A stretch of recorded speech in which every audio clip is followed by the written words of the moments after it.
World of Warcraft, midnight.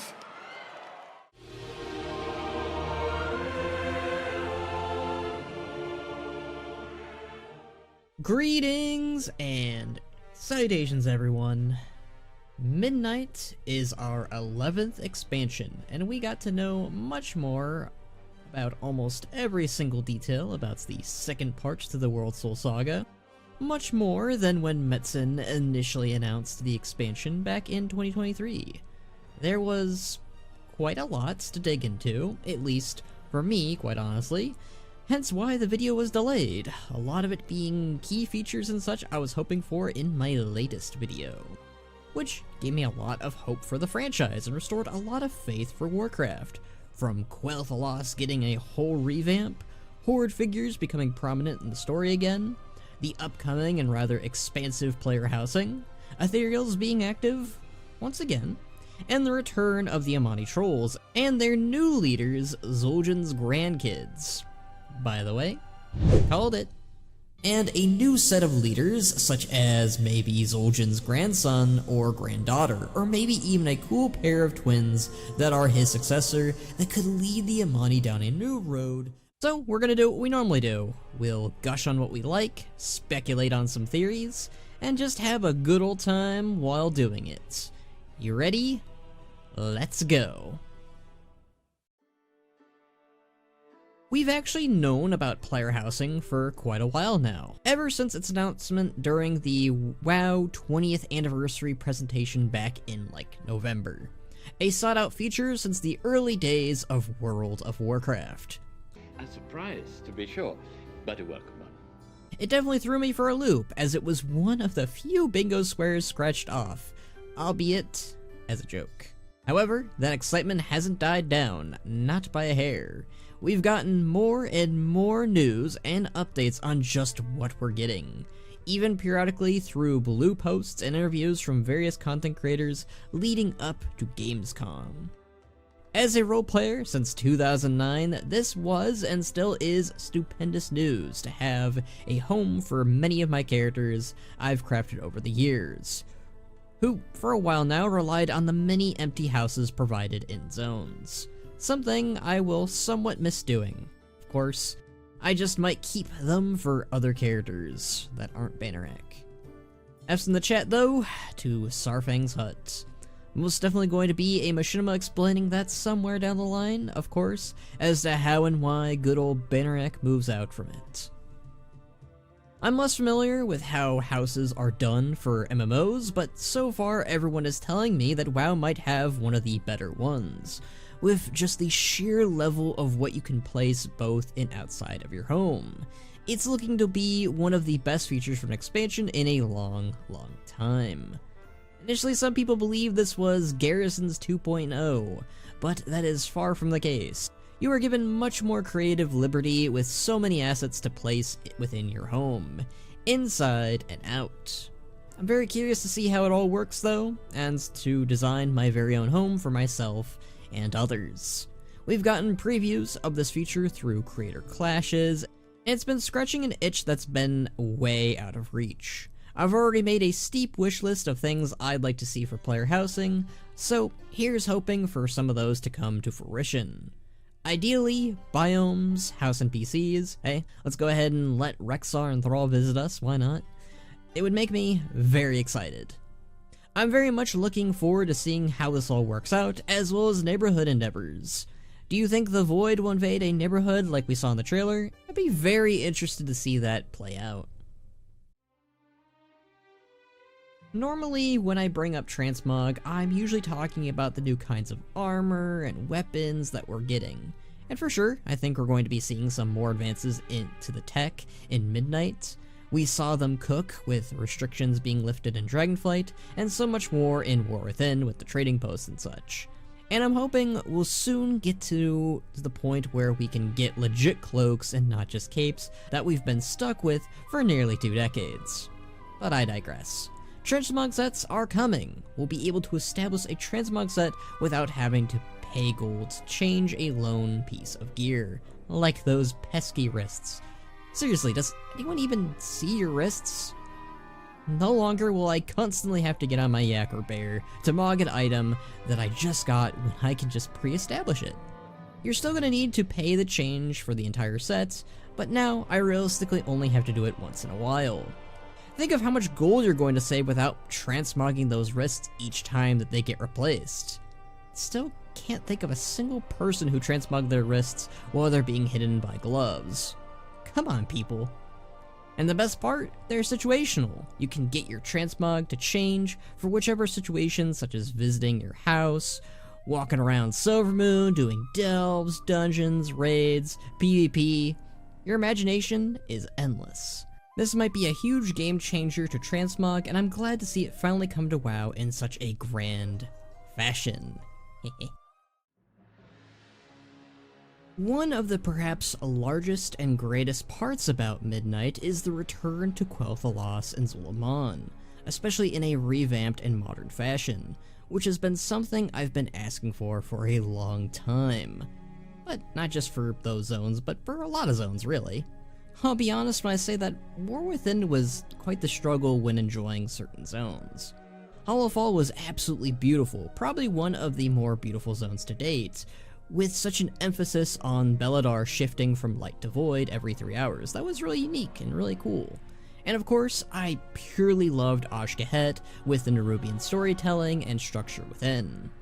Though, everywhere else was just kind of okay or forgettable. Undermine and Koresh had some memorable chunks, yet Koresh was carried by the ethereal storyline. But almost all of the places they've talked on with Midnight have my interest peaked. Eversong Woods and Ghostlands were trapped in 2007. Not even Cataclysm, that affected most of the world, really did much to Quel'thelas as a whole, which is a bit of a shame. At long last, we get to see these zones that's old enough to buy cigarettes to be brought to the modern era. And I could say, along with a lot of the community, it looks absolutely stunning and amazing. Also, don't do drugs, kids. What's funny is that I'm not even a fan of elves, but this may very well make me one. Well, maybe. But my love and admiration for Quel'thelas' revamp can be said the same for Zul'jin. I love troll stuff more than elves, and seeing both just expanded upon, bigger and better, with much more assets and graphics placed within the zone, it feels like life has been breathed into these zones, and that 2007 bubble has finally burst, along with all those pop culture references to that year. Revamp zones is one feature that's been requested by myself and the community, so finally getting that realized first for these two zones makes it extra special. I'm excited to see what people in these zones have been up to for all these years. Quel'thelas and Silvermoon have been fully repaired, with the Dead Scar seemingly revitalized and given life again after the Scourge's assault back in Warcraft 3. Zul'jin is seemingly under some serious repairs too, and revival with the Zandalari's own aid once again. Though this time we're of course more on their side, as we take on the threat of what seems to be a new variant of the Twilight's Hammer, who are more dedicated to Xal'atath than Deathwing or the Old Gods. While I have less to say about Herondar and the Voidstorm at this time, they both have some interest in them still. Herondar, home of the Heronir, has some interesting connections to both the World Trees and the Emerald Dream. The Voidstorm seemingly being this void realm where massive chunks of Xal'atath's army and worshippers are coming from. What's interesting is that there is a hierarchy, a society even, where these creatures from the void thrive on consumption and control, with much more emphasis on consumption. We'll even be dealing with the ethereals again, like Saladar,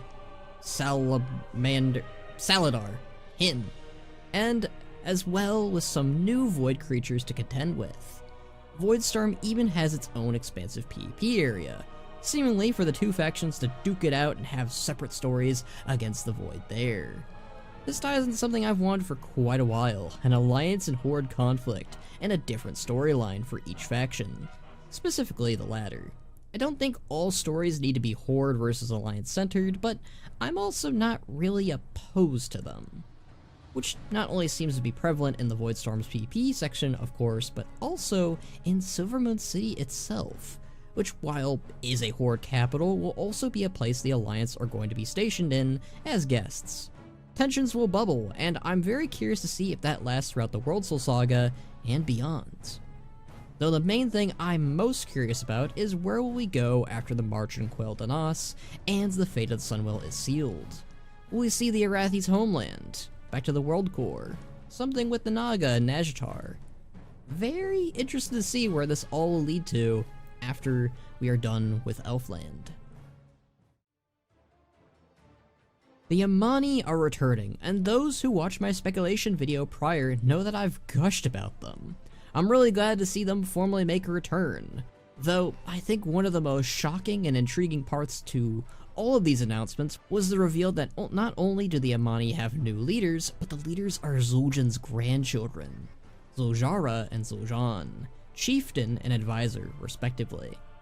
Now, this was something I had again speculated and assumed we could get. Boy, I was just right on the money with this one. Please allow me to ride on this high for a while. Personally, it just made sense, a male and a female leader just to appeal to everyone. And I also made the point to state how I don't think we've had many sibling or twin leaders before either. Why grandchildren? My own guesstimate was that they were too young to lead from when Dakara was killed, all the way to the Fourth War. They were likely being hidden away for their own safety until they were old and strong enough to lead. Despite knowing very little about them, I adore them both. I love trolls and I love these concepts for characters who are blood relatives to Zul'jin, a complete and total unit, and iconic as a figure in Warcraft. The weight they carry in their actions of upholding his legacy and his tribe, the anger that they'd feel over what outsiders did to them time and time again, and the shame of relying on these outsiders to save them, their Loa, and their land. The stories really just write themselves, and I really hope both of them remain our allies, even if it takes a while to gain their trust. And most importantly, both of them live on. And hopefully with time, they find union again inside the Horde they once fought beside, gaining a whole new ally in them and joining the faction. And considering the Zandalari, also part of the Horde now, are already helping them in rebuilding their home and culture, it's a strong possibility the Zandalari, and maybe even the Darkspear Trolls, will help them into the Horde. Man, this is something I've been waiting to talk about, and I'm so happy to discuss with y'all. The Horde, baby. Since Battle for Azeroth, the Horde are seemingly taking up a major role within the main story again. No longer are they just going to be background characters who get snippets of the story, while the Alliance are the only frontrunners and mainstays.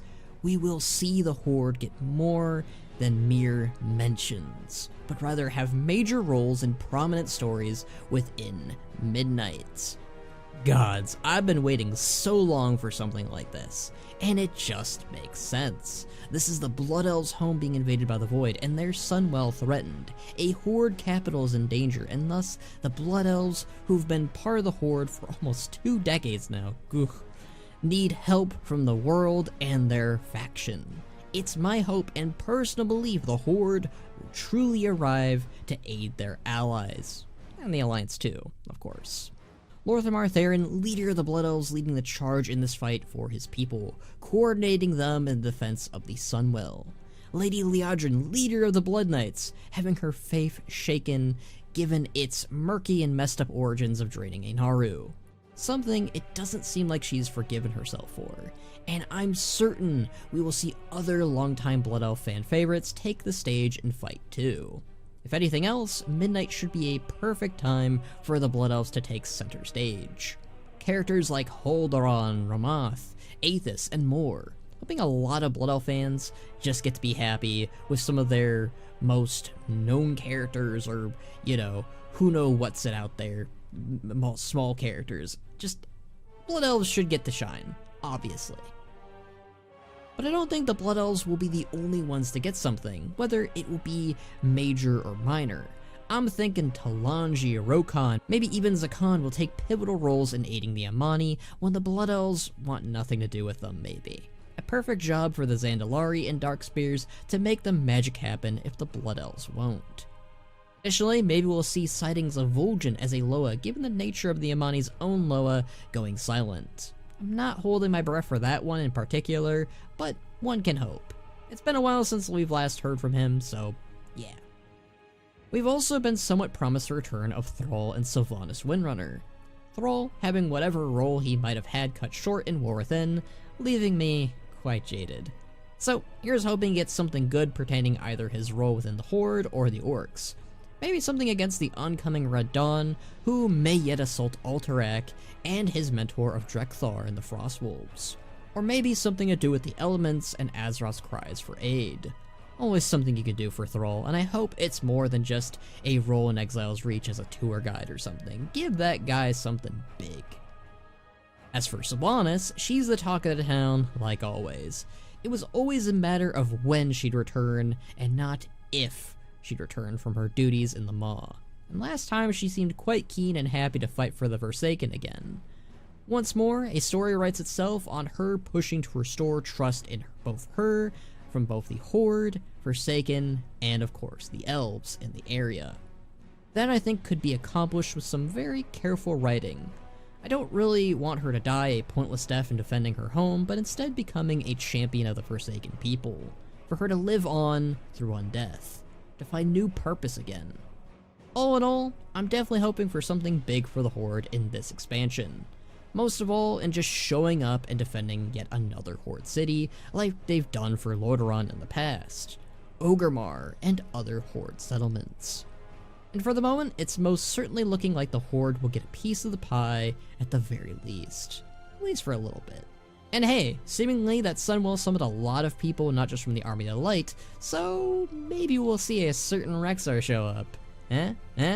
Maybe not, maybe so. But I'll be hoping for it regardless. You know what I'm about. But we've got a long ways until midnight is upon us. Probably more than half a year, I'm guessing. But what do you all think? What's your favorite part of the midnight announcements? Leave your thoughts in the comments down below. Anyways, thank you all for watching. I've been Chronos, your lovely time demigod and host. Be sure to like, share, and subscribe for more videos like this one in the future. Be sure to join the Discord for more discussions with myself and the community, and a special thanks to the patrons and YouTube community members to help keep this channel alive and well. But until next time, my friends,